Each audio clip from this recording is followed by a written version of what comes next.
Hey y'all, it's your girl Erika back again with another Loki video. In this video, I am talking about the Easter eggs that we received in episode 3.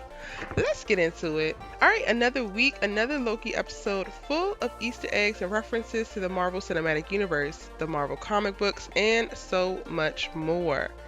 That's why we're here to break it all down for you and let you know what you may have missed from episode 3 of Loki. The Enchanting Sylvie. The ending of the previous episode revealed to us that the Loki variant the TVA has been hunting down is apparently a female version of the character.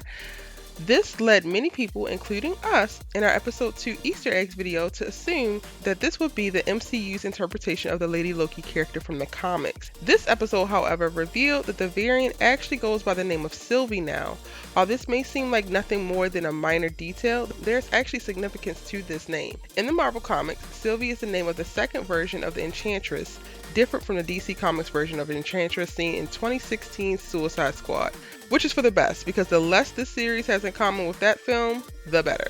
The first version was an Asgardian woman named Amora, who served as a powerful adversary to Thor over the years. The second version of the character, named Sylvie Lustin, also claimed to be from Asgard. In reality, Sylvie was actually a teenage girl from Oklahoma who had secretly been given her magical powers by none other than Loki. Enchantress is a powerful magic user whose powers include the ability to control people's minds. Sound familiar? In the episode, Loki and Sylvie even refer to her ability to control people as enchanting, further cementing the connection between these versions of the characters. The MCU has a history of combining different characters and plot elements from the comics to streamline their adaptation, and it seems like they're doing the same thing here with Enchantress and Lady Loki. Lamentis 2077. The primary setting of this episode is the year 2077, on a moon called Lamentis 1.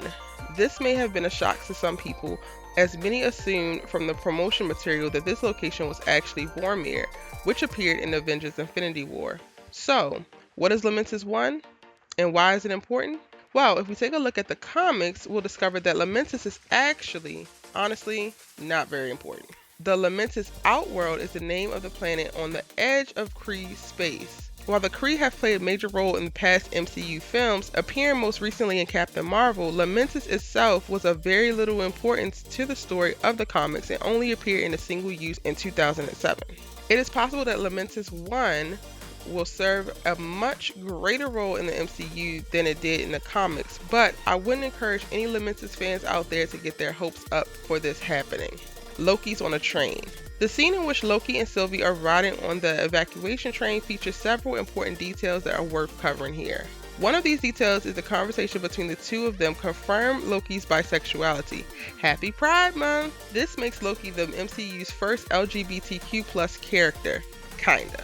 The Netflix series Jessica Jones actually featured multiple LGBTQ+ characters, most prominent one being lawyer Jerry Hogarth. Which complicates this is that the Marvel Netflix series, which were originally meant to exist in the MCU, are now sort of a state of canonical limbo due to the unceremonious cancellation of those shows. So until Kevin Feige definitely confirms that these series are not returning, we'll consider Loki to be the first.